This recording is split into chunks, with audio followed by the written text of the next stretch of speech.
Guys जरा सोचिए, आप शाम को अपने कॉलेज या फिर जॉब से घर वापस आ रहे हो और रास्ते में आपको एक बर्गर का स्टॉल दिखाई देता है। आप सुबह से काफी भूखे हो और काम की वजह से काफी थके हुए भी, इसलिए आपको वो बर्गर का स्टॉल देखकर बर्गर्स खाने का मन कर जाता है। आप उस स्टॉल पर जाते हो जिसमें ऑलरेडी काफी भीड़ है और अपना नंबर आने पर अपने लिए एक चिकन बर्गर ऑर्डर करते हो।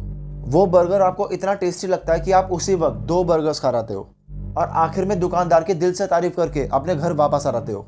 अगले दिन जब आप सुबह सोकर उठते हो तो टीवी न्यूज से आपको पता चलता है कि जिस स्टॉल पर आपने पिछले शाम को बर्गर्स खाए थे, उस स्टॉल के शेफ को पुलिस ने अरेस्ट कर लिया है। रीजन, वो पिछले 3 महीने से अपने कस्टमर्स को इंसानी मीट से बने बर्गर्स खिला रहा था। यानी जो टेस्टी बर्गर आपने कल शाम को खाया था, उसका मेन इंग्रेडिएंट था इंसान का मांस। जरा सोच कर देखो आपको कैसा फील होगा। जी हाँ, ऐसा बिल्कुल हो चुका है और आपके साथ भी ऐसा कभी भी हो सकता है। वेल, इस वीडियो को पूरा देखना and this video is going to be one of the most disturbing video I have ever posted. Video शुरू करने से पहले मैं हूं Jatin and you are watching the brand new episode of God's Eye. Channel को सब्सक्राइब करके video को like जरूर कर देना।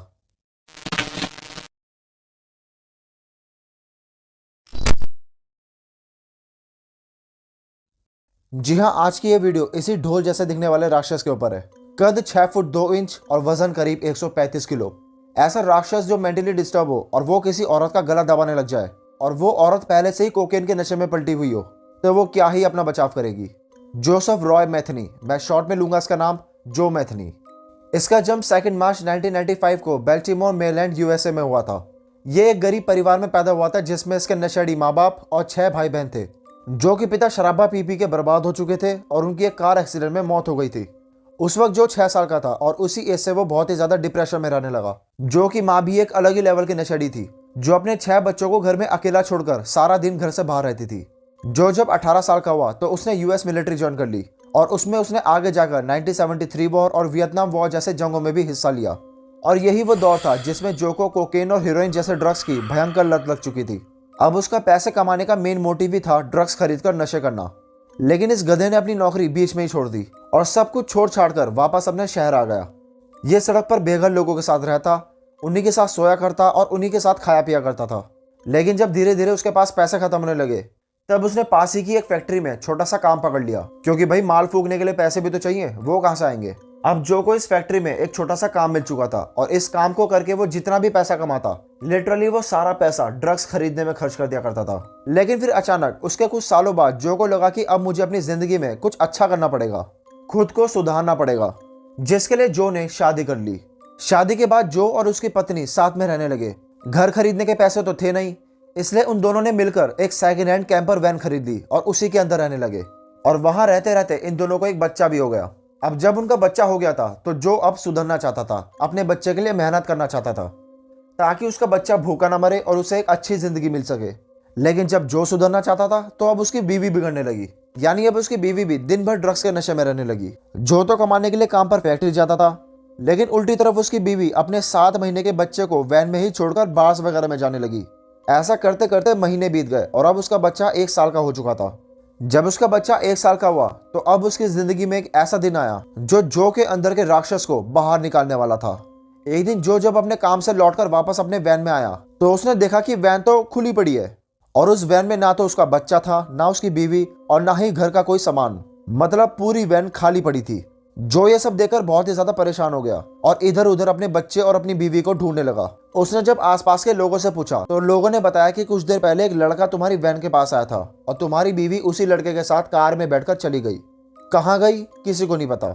जी हाँ, आप बिल्कुल सही समझ रहे हो, उसकी बीवी किसी और के साथ भाग ली।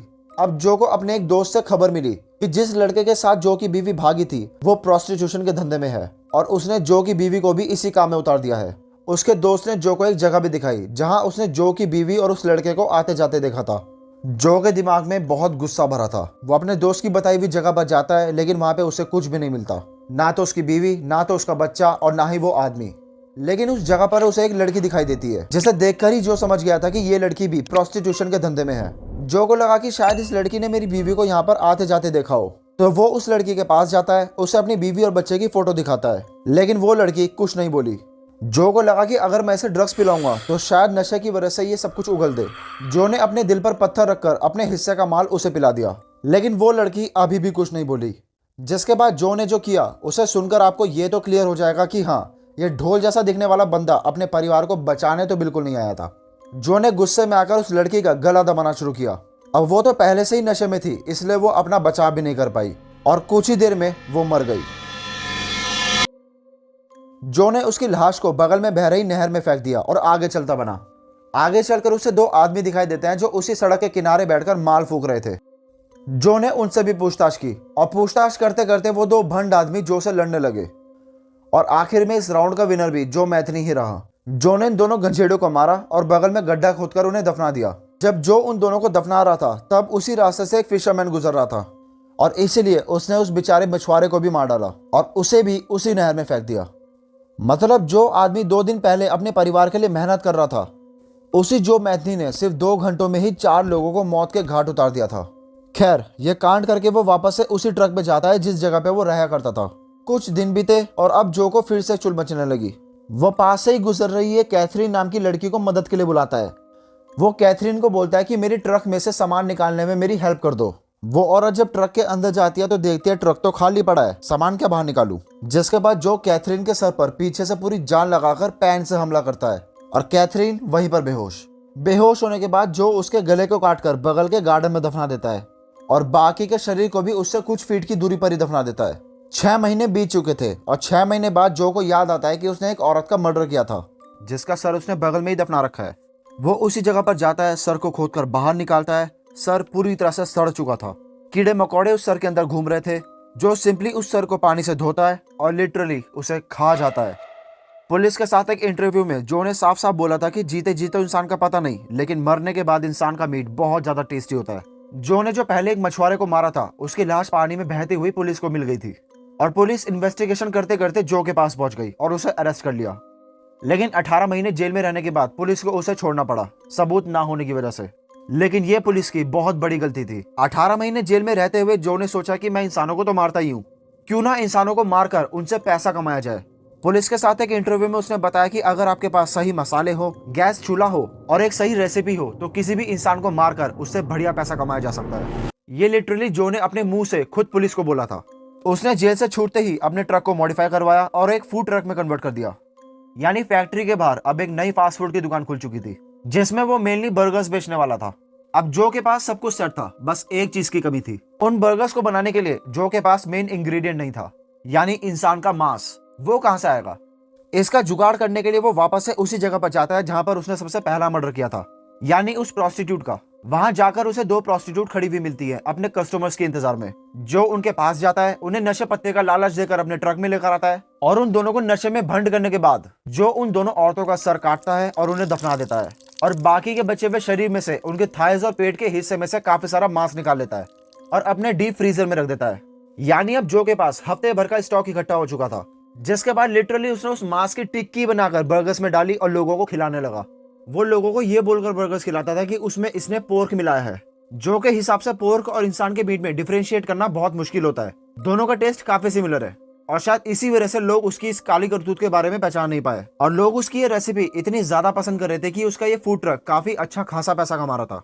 लेकिन उन लोगों को ये नहीं पता था कि जो बर्गर वो पोर्क समझकर खा रहे हैं वो एक्चुअली में 2 इंसानों के पैरों का मांस है। खैर, करीब 2 हफ्तों तक उसने अपने फ्रिज में पड़े स्टॉक से लोगों को बर्गर खिलाए, लेकिन अब उसका ये स्टॉक खत्म होने वाला था। जो के डीप फ्रीजर से अब वो मीट सारा खत्म हो चुका था। जो को ये चिंता सताने लगी कि यार ये मेरा बिजनेस बहुत बढ़िया चल रहा है, लेकिन अब मैं और इंसान का मीट कहां से लाऊं?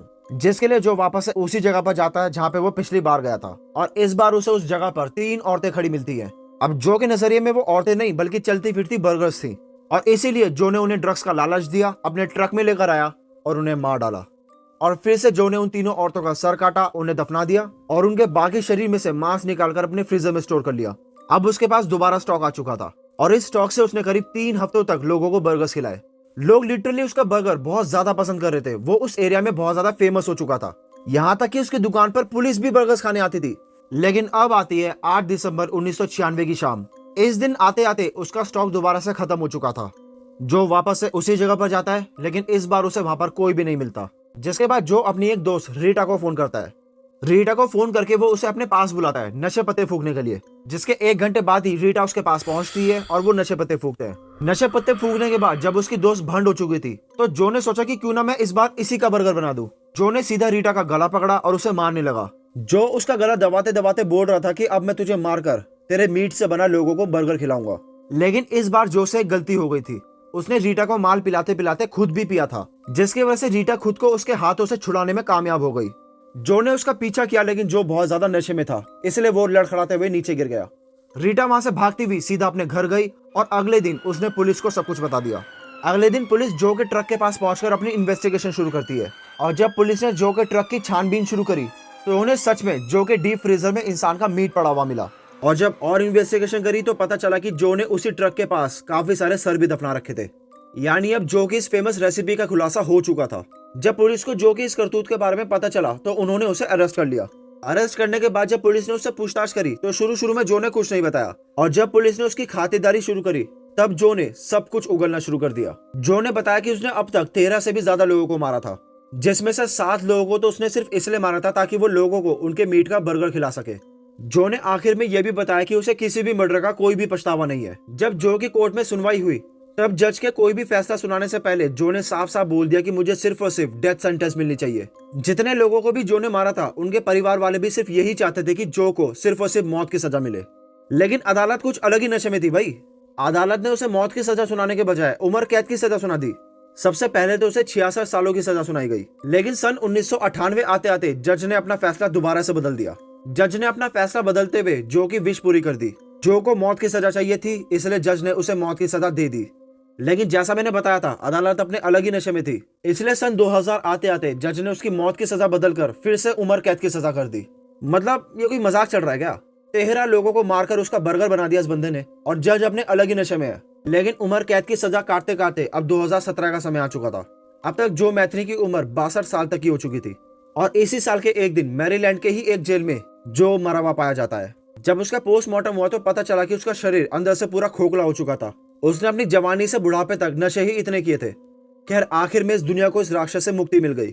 अब इससे पहले भी मैंने अपने चैनल पर कुछ सीरियल किलर्स की स्टोरीज आपके साथ शेयर की है, लेकिन किसी भी केस में अदालत ऐसे नशे में तो कभी नहीं थी। अब इस अदालत के फैसले के बारे में आपका क्या कहना है नीचे कमेंट में जरूर बताना और आपको जो मैथनी की स्टोरी कैसी लगी इसके बारे में अपने थॉट्स जरूर शेयर करना। आज के लिए इतना ही। फिलहाल आपकी स्क्रीन पर 2 ऑप्शंस दिखाई दे रहे हैं, उनमें से किसी एक को क्लिक करो और मैं आपसे वहीं मिलूंगा।